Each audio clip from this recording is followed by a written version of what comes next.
Okay, it's going to be a review of the Royal Rumble 1998. This was from San Jose, California. They did about 18,000 in attendance. The pay-per-view buy rate was actually 300,000.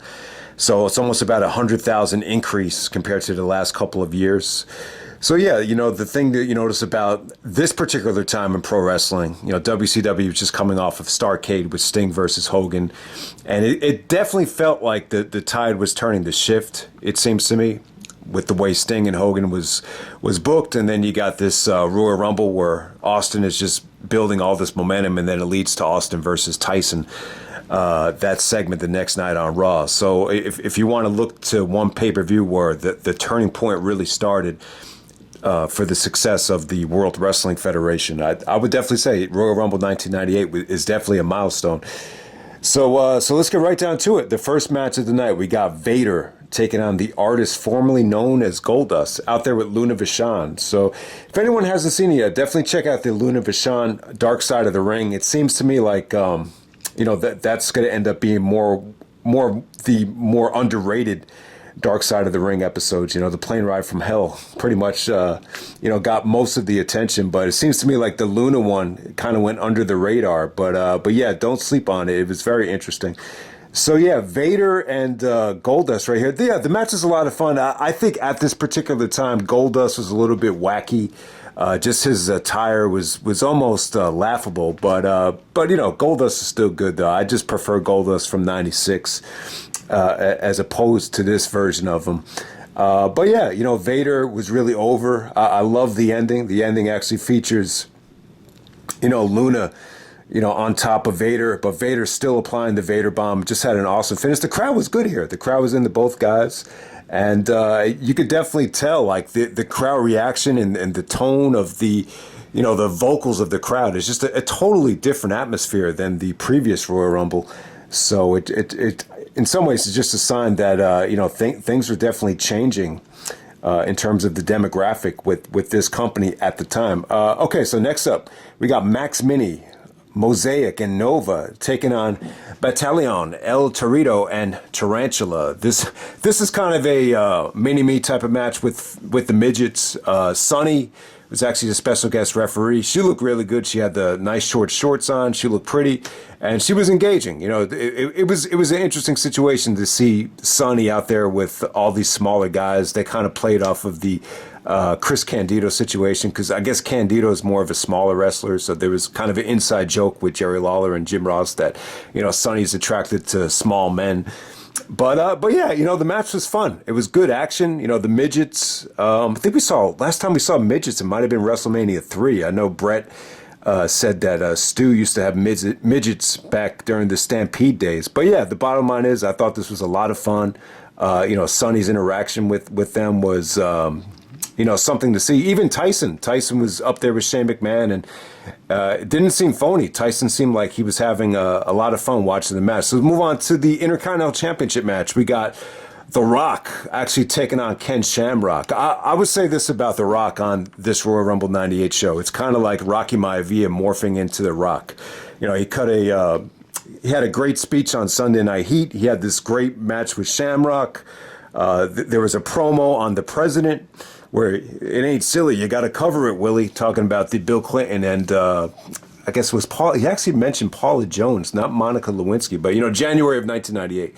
That was probably Bill Clinton's worst month in terms of taking a lot of criticism with the affairs and all that stuff. And then you had The Rock in the Royal Rumble as well. The Royal Rumble actually came down to Rock and Austin, where they worked their magic. So Rock really was awesome this whole night. You could definitely tell the Rock was going to be a huge star. And kind of bittersweet, because the guy that he never got a chance to work with, Shawn Michaels, this was kind of the beginning of the end for HBK. While in some ways this is kind of the start of the legend of The Rock, I would definitely say that. But yeah, Rock and Ken Shamrock, they were touching at every big pay-per-view. Survivor Series, Royal Rumble, WrestleMania, and then they had the King of the Ring, where Shamrock won King of the Ring. This match right here, I thought it was good stuff. You could definitely tell The Rock got a lot better at this particular time, especially compared to 1997 when he was trying to do the tributes to Peter Maivia. A lot of his offense just kind of came off laughable and kind of I just think a lot of it kind of went over people's heads, and I think that's why The Rock got so much heat as Rocky Maivia. But here you could just see The Rock was, getting better and better. He still wasn't in the best shape of his life, but, him and Shamrock still had a good match here. The transition to some of The Rock's DDTs and, Shamrock countering the DDT into the Northern Light suplex. These guys have great chemistry, man. This might have been, I would definitely say this is their second best match next to the King of the Ring. Shamrock actually fights off the interference from the Nation of Domination, belly to belly's Rock to get the pinfall. But I thought the booking here was really creative because Rock actually did use the brass knuckles. Shamrock did kick out of it, but Rock was smart, though. He actually put the brass knucks in Shamrock's tights just in case he wasn't able to beat him. And then when Shamrock did beat him, Rock is talking to the referee. He's like, check his tights. I got hit in the head with brass knucks. Check his tights. So referee actually checks Shamrock's tights. He finds the brass knucks, and then Shamrock gets disqualified. He reverses the decision, so Rock still retains. Beautiful way to set up the rematch at WrestleMania. I thought it was creative. I thought this was maybe a Vince Russo, booking decision, but it comes to light that it was actually a Pat Patterson call, and good call. I thought that was actually really creative. Some people might be turned off by it because you didn't get a clean finish, but you got to keep in mind, Rock and Shamrock was going to go on that whole year. Okay, next up we have the worst match of the night. We got the New Age Outlaws defending the tag team championships against the Legion of Doom. Animal and Hawk. All right, so Billy Gunn and Road Dogg come out there, and they're getting a whole bunch of heat. Road Dogg is actually wearing a Brett Favre jersey because Green Bay had just beaten the San Francisco 49ers. I don't really think Road Dogg got the kind of heat he thought he was going to get because of that. San Jose, I don't know if that's exactly 49er territory, but the bottom line is here, man, New Age Outlaws were trying to get over his heels. At this particular time, it wasn't like the fans were singing along that, oh, you didn't know? They didn't even respond to that when they came out. So this is the early stages of them really trying to establish themselves here. And Legion of Doom didn't look great. They didn't look in their prime. There was a handcuff spot.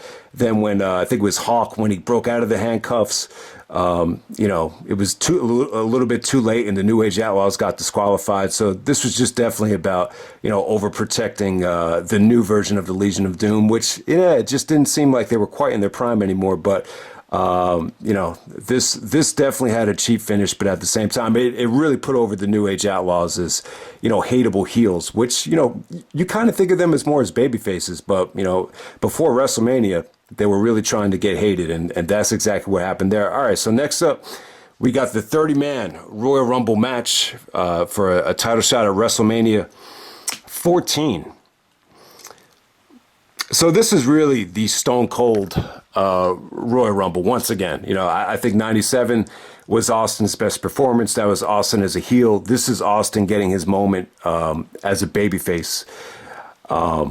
So yeah, there's tons of anticipation to see Austin come out. The whole show revolved around, the whole locker room just trying to make sure Austin didn't enter the match, and there was a hit out on Austin. They were just that was the whole storyline, that Austin wasn't going to make it out to the Rumble because they were going to attack him before the Rumble even started. But it's a very predictable Rumble, very predictable who the winner was going to be. You knew Austin was going to have his moment. Anyone with a pulse knew that you had to put the belt on Austin, considering how hot he was. But this is just a case where the right decision is just to deliver what's predictable, what's going to work. You had 18,000 fans out there. They all wanted to see Austin. They all wanted to see Austin win, and they gave them what they wanted. So it's just one of those. This is probably the one case where doing the predictable thing meant doing the right thing. I'll definitely say that. So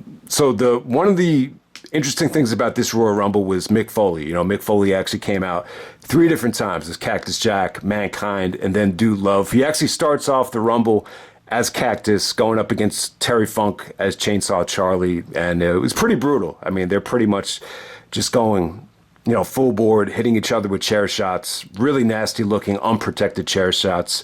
So it's kind of tough to watch it looking back on it. But yeah, they start off the Rumble, and The Rock actually entered at number 4. He lasted 51 minutes and 32 seconds. So yeah, you know, you can't say that The Rock didn't, you know, put his work in, and, you know, he worked his ass off on the show. He was all over the place, and yeah, this is just an example. No, The Rock was great here. You know, you could definitely argue, other than Austin, he was probably the MVP in this match. You know, he was really, really good. You know, he showed a lot of charisma. His interactions with the Nation of Domination, with Farouk, you could definitely see the seeds were planted for The Rock to take over the nation as, you know, Farouk started turning on him, and then he eliminated, you know, Farouk at the end of the thing to build tension to that. And Owen Hart's another guy that was booked on this show, which really was very interesting. Owen was pretty much treated as a babyface here. He was feuding with Jeff Jarrett and Triple H. So Jarrett actually comes out there with Cornette and is, you know, really trying to, you know, mock Owen and eliminate Owen. But ultimately, Owen's actually the one that eliminates Jarrett. I don't think Jarrett was actually part of WrestleMania 14. But yeah, so Owen was clearly feuding with Jarrett at the time. I think over the years they would end up tagging up together, and apparently Owen actually shot down the idea of sleeping with Deborah in one of the storylines, and, you know, maybe that's what ultimately led to Owen playing the Blue Blazers. So who knows about that? But yeah, then ultimately later on in the match, Triple H and Chyna were actually the ones to get Owen eliminated to build up to the WrestleMania match. So I just thought it was kind of interesting how Owen was clearly a babyface here, and he was feuding with Jarrett and Triple H at the time. So Triple H was actually on crutches. He did not participate in this show. Yeah, I think since Survivor Series, Triple H really hadn't, you know, fully recovered from the knee surgery yet. And so you know, just about this Royal Rumble in general, I don't think talent-wise this was a great Rumble. I thought it was well-paced. I think from a crowd reaction standpoint, it was definitely better than 97 in terms of just, you know, overall, you know, crowd heat. That's really it. I wouldn't say that it had more talent than 97, but yeah, I mean, one of the things you notice about the match is just a lot of factions. You know, you got the Cycles of Apocalypse, Nation of Domination, you know, the Headbangers, just a whole bunch of you know, different factions coming out there. So, you know, that's pretty much what, you know, occupied the match. More than anything, you know, Shamrock's appearance actually really stood out there. The Rock actually did eliminate Shamrock. Then you actually have Vader. Vader actually did come back out, but then he was actually eliminated by Goldust. A lot of times they'll do that, where one guy will go over earlier on in the show, and the other guy will get his revenge by eliminating him in the Royal Rumble. Sometimes that does happen. So Austin actually comes out at number 24. So when Austin comes out, everybody's looking the opposite way. They're all waiting for him, kind of led by The Rock. So Austin actually comes from pretty much out of the crowd and just you know, starts eliminating guys like crazy. He had 7 eliminations, not quite as many as the year before, but it definitely kind of felt to me like a lot of guys, you know, really oversold for Austin. You know, they really did. I think the whole company was really knew that they were on the verge of something special. So some of the eliminations, it looked like they kind of overshot it and, you know, jumped the gun too quick on the eliminations. But yeah, Austin looked great.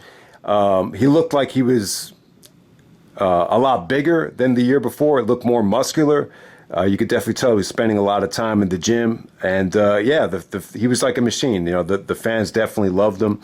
All right, so let's get down to the last 4 guys in the match. You had Dude Love, you had Farouk, and you had The Rock. You saw Austin and Dude Love go at it. Ultimately, Farouk actually clotheslines Dude Love out of the ring.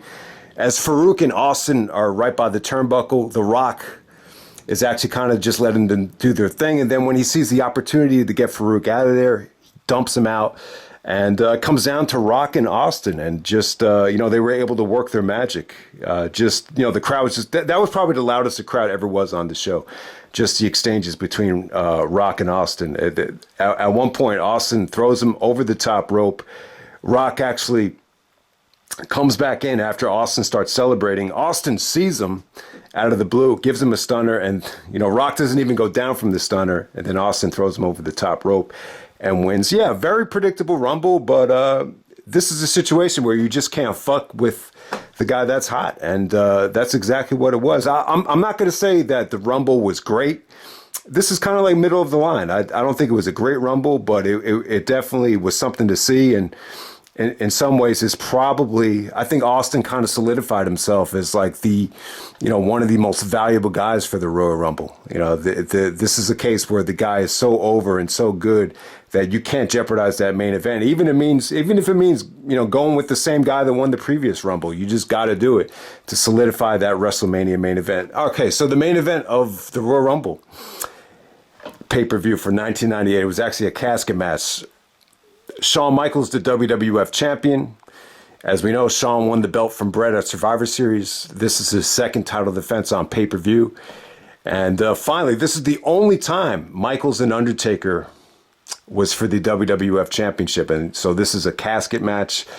And I still think the match was great. I think it's one of the best pay-per-view matches of 1998. I would definitely put it in the top 10, arguably top 5. I thought the match was that good. I don't think it's the worst Taker and Michaels match. I don't think they've had any bad matches. I think they're 5 for 5. Even the match at Ground Zero was something to see. But I would definitely say that this probably told a better story than the Ground Zero match. Obviously the top 3 are the Hell in a Cell and the 2 WrestleMania matches. So this is obviously either 4 or number 5, but it's still good. It's the only time it's for the championship, so I think that makes it special. It sucks that it was a casket match, but obviously for the Rumble, you got to do something different. They already had a Hell in a Cell, so you can't go back to a regular singles match, so you definitely understand it. But yeah, obviously it's just really known for the one bump that Michaels took. Michaels actually takes a backdrop from Undertaker after an Irish whip, and he lands on the edge of the casket. And, he was just going so fast that, maybe he should have just overshot the casket. Going at that speed, there's just no way you can take a proper landing on the casket. It had to be one of those things where maybe a slow backdrop on the top of the casket. But yeah, that was the situation. He looked like he was in pain. It looked like a painful bump, but it's kind of like one of those times where you sprain your ankle really bad and you could play the rest of the game, but the next morning, it's going to hurt like a bitch. So a couple days later, Michaels was experiencing, a sharp knife pain in his back, and he was in so much pain that he couldn't even get to the phone. He actually had to grab the cord that at that time, you still have phones that had cords on them. So he grabbed the cord, called his parents, and just told them, you got to call the ambulance because I can't walk. So I just wish the bump never happened. In some ways, I kind of wish they had used this casket thing angle, when he had the matches with Taker at WrestleMania. I think it would have, done a lot for the build-up. I don't think, obviously it wasn't necessary, but it would have been cool if they had done that. But yeah, I just wish the bump never happened. It robbed us of Shawn Michaels in the Attitude Era. There was even a doctor that said he can never wrestle again. Obviously at the time, a whole bunch of chaos was going on because, when this was first announced, I think a lot of people didn't buy the injury because of what happened the year before. And I don't want to say this is karma. I think some people would say, oh, it's probably karma because of, he screwed Bret at Survivor Series, and it's karma because he didn't want to do the job at WrestleMania 13. I don't believe in that. I just think this is a situation where he just mistimed the bump. It's sometimes you could take a bump without really realizing the severity of it until you actually take it. It's just a bad situation, man. And who would have thought a match like the casket match would be the end of Shawn Michaels' run in the Attitude Era. And Michaels was really the guy that really pushed for the Attitude Era. I would love to use a religious analogy here. I just can't think of an appropriate one at the time, but it just seems to me like he really paved the way for this Attitude Era. The pay-per-view, September 95, when he said to Vince, everything sucks, we need to change things up. They promoted it with Shawn and Diesel on the poster, the 2 dudes with attitude. So that's where it pretty much started. So for Shawn not to really reap the benefits of it, you kind of feel bad for him. But, everything worked out. He just needed, the time to heal. And who knows? Maybe Shawn would have ended up like Brian Pillman. And, maybe he was down such a dark path that maybe there was no coming back for him. Maybe it was a blessing in disguise, But, the Shawn Michaels resurrection, it's been covered well in depth on numerous occasions. But yeah, this casket match, Shawn was still able to go out there and really have a great match with Taker. I just think both these guys work very well together. Taker's offense looks better than ever when Shawn is selling for him. They did some creative things with the casket. Shawn does the elbow drop into the casket. There's a sequence where, Shawn is actually hovering over Taker. He's about to shut the lid and do the DX crotch chop, and then Taker actually grabs him by the nuts. That's probably one of the highlights of the match from a visual standpoint. And yeah, I mean, there were sequences where they both kind of fell into the casket and had to come out of it. So yeah, I mean, the whole match wasn't pretty though. The weakest part of the match is when Taker basically rolls into the casket on his own. But yeah, the booking here was creative. They kind of went back to that Royal Rumble 94 stuff with the whole heel locker room coming out and trying to cost Taker the match. But, they kind of play off of it and have Kane come out and destroy everybody. You think Kane is going to save Taker, but at the last second, Kane turns on Taker, puts him in the casket, and then you have Shawn, Chyna, and Triple H shut the lid. So it was a pretty good story. It really was. It was very well done. It makes Shawn Michaels a hateable heel champion going into WrestleMania, and at the same time, it really built up the Kane feud very nicely. I'm assuming there's like a door on the left before they lock the casket. Taker's allowed to just go underneath, like go to the side and get underneath the ring. I'm going to assume that's exactly what happened there. And then if you haven't seen it yet, Kane and Paul Bearer, they light the casket on fire. You see Paul Bearer actually takes an axe to open up the casket a little bit. There was a fire marshal that actually, he thought the best way to go about it would be to, put a hole in the casket to because it was just a little bit more safer. So that was just his suggestion. So before Paul Bearer lights it on fire, you see him chopping the casket away, and they light the casket on fire, and then you see Taker's actually not in there. So it was pretty cool. I think this was a much better theater than what happened at Royal Rumble 1994. But at the same time, it's bittersweet because, I think Shawn was tailor-made for the Attitude Era, and this match right here really, prevented Shawn from being a part of it. And he even said in that video package with Triple H, he said, "You want me to act like all the success you've had while I was gone didn't bother me?"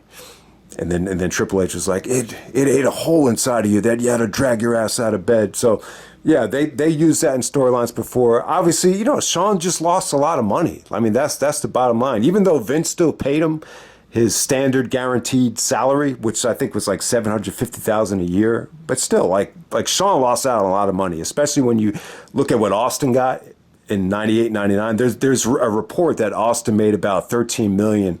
Whether it's in 97, 98, 99, one of those years, he made up to $13 million in merchandise royalties and, just combined salaries. So, yeah, I mean, that's a lot of money that Shawn lost out on. And, most likely it's because of, matches like this. But it was just a bad bump.